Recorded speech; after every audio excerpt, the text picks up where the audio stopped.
तो देखिए, बड़ी खबर यह है कि बागी विधायक अब गुवाहाटी छोड़ने की तैयारी कर रहे हैं, क्योंकि उन्हें कल मुंबई पहुंचना है। लेकिन उससे पहले आज कामाख्या मंदिर रवाना हुए बागी विधायक, और उसके बाद अब वो जाएंगे यहां से गोवा, सीधे एयरपोर्ट, और उसके बाद एयरपोर्ट से गोवा। लेकिन ये वो बस जो आप इस वक्त देख रहे हैं, इसी बस में सवार होकर कामाख्या मंदिर के लिए रवाना हुए हैं तमाम बागी विधायक। उनके साथ एकनाथ शिंदे भी मौजूद हैं। सूरज ओझा हमारे संवाददाता वहीं पर हैं, जिन्होंने आपको ये तस्वीरें भी दिखाई और बताया कि इस बस में बागी विधायक कौन कौन सवार हैं। और यहां से देखिए, विक्ट्री का साइन दिखाते हुए ये बागी विधायक अब जा रहे हैं गोवा, और गोवा के बाद आएंगे मुंबई। यानी कि अब सब कुछ कल तक बहुत कुछ फाइनल हो जाएगा।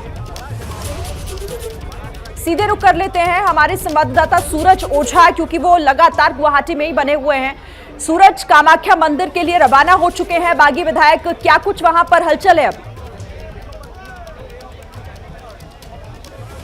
जी बिल्कुल, देखिए एकदम सुरक्षा के साथ इन सभी विधायकों को एक लग्जरी बस में बिठाया गया, और उस बस के सबसे आगे की सीट पर एकनाथ शिंदे बैठे थे।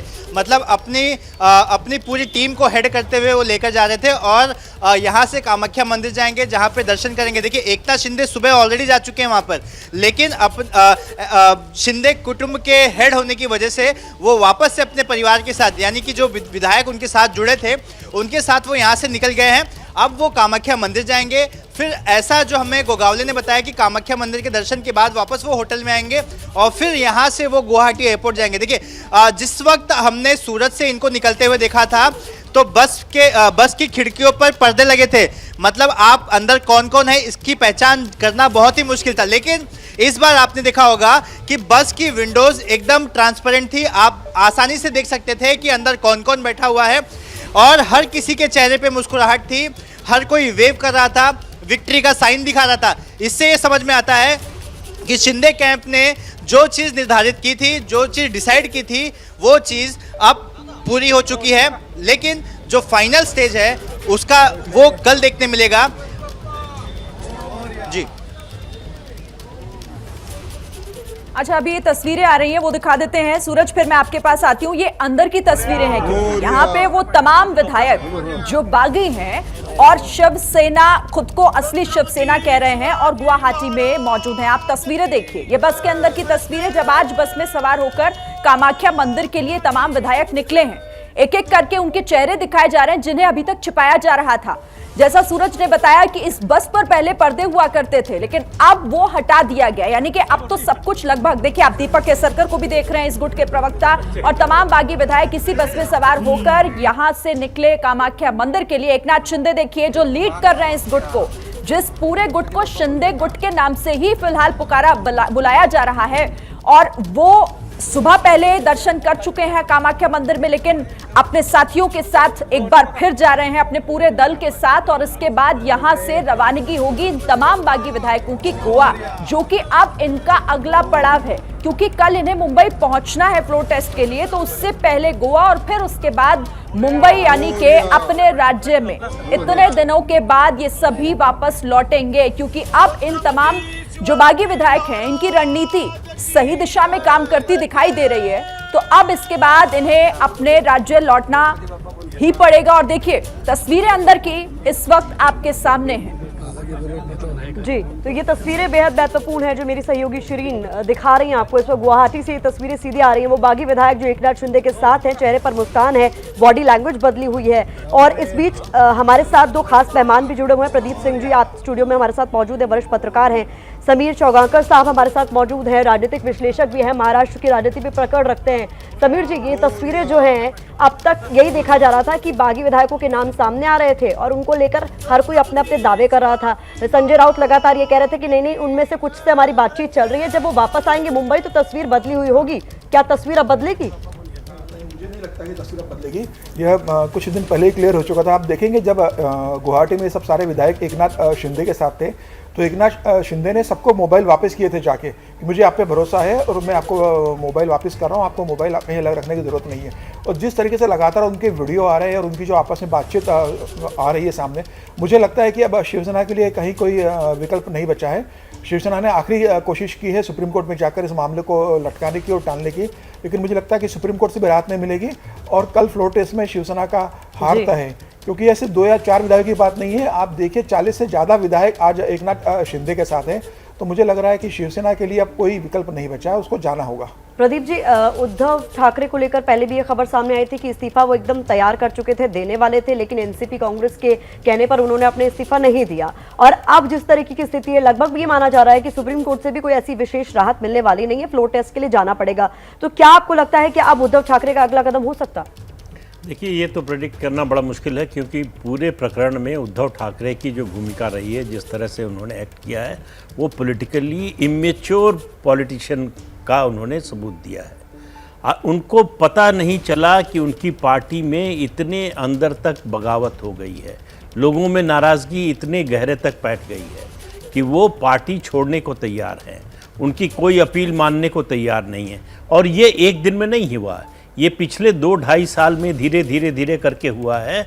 ये हुआ इसमें बढ़ोतरी हुई है जो पिछला बजट आया है इस सरकार का, राज्य सरकार का, जिसमें 80 से 90% बजट एलोकेट हुए उन डिपार्टमेंट्स को जो एनसीपी और कांग्रेस के पास थे। शिवसेना के विधायकों के प्रोजेक्ट क्लियर नहीं हो रहे थे, उनके चुनाव क्षेत्र में काम नहीं हो रहे थे, उसके अलावा आइडियोलॉजी का इशू अलग था।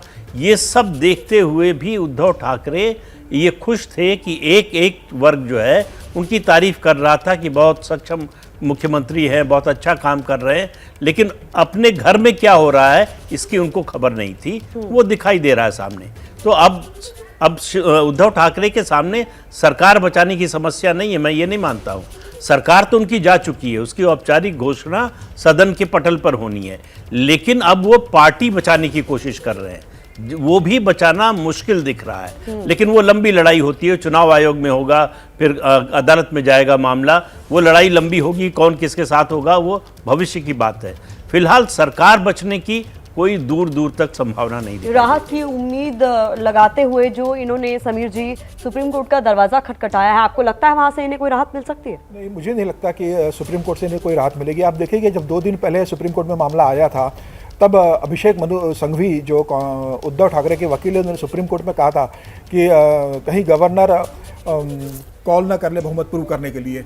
तो सुप्रीम कोर्ट ने साफ कहा था कि भाई अभी हम इस पर कुछ नहीं कह सकते, जब होगा तब आप सुप्रीम कोर्ट आ सकते हो। लेकिन मुझे लग रहा है कि सुप्रीम कोर्ट इसमें दखल नहीं देगा। आर्टिकल 175 बहुत स्पष्ट कहता है कि भाई गवर्नर को अधिकार है कि वह उससे अगर महसूस होता है कि राज्य सरकार अल्पमत में, तो बहुमत प्रूव करने के लिए कह सकता है। और कल ही देवेंद्र फडणवीस ने राज्यपाल से मिलकर मांग की है कि भाई राज्य सरकार के पास बहुमत नहीं है तो वह सदन में अपना बहुमत साबित करे। तो मुझे लग रहा है कि अब कल फ्लोर टेस्ट होगा। सुप्रीम कोर्ट, इस बात की संभावना बहुत कम है कि सुप्रीम कोर्ट फ्लोर टेस्ट पे रोक लगाएगी।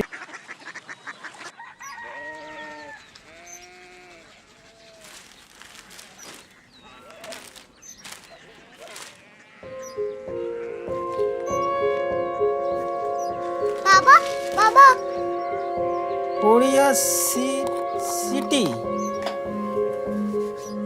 জানি না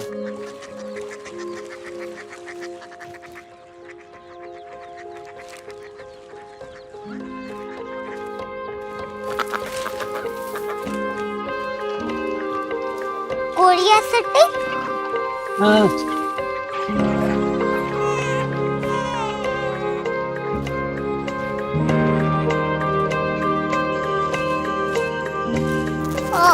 कोरिया सिटी कहाँ पे है?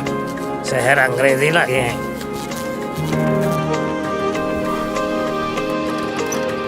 कोरिया सिटी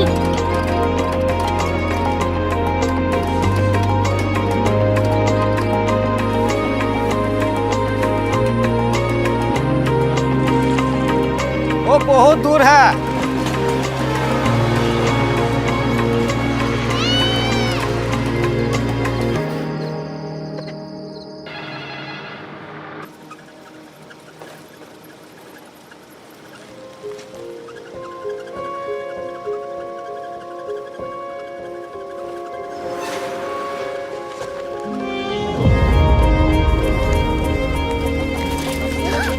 कोरिया सिटी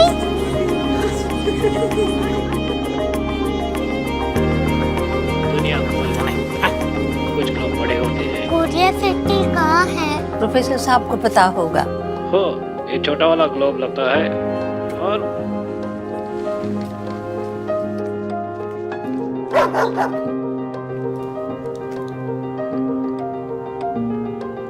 पता नहीं, मेरी बेटी से जाके मिल लो, शायद उसे मालूम हो।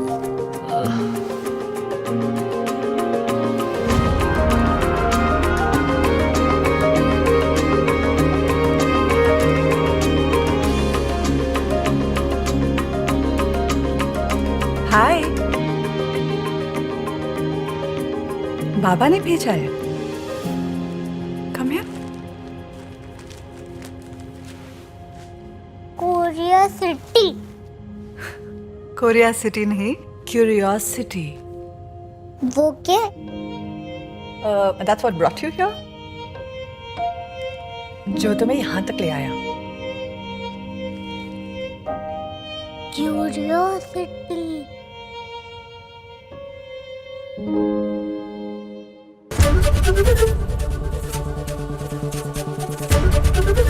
एबीपी न्यूज आपको रखे आगे।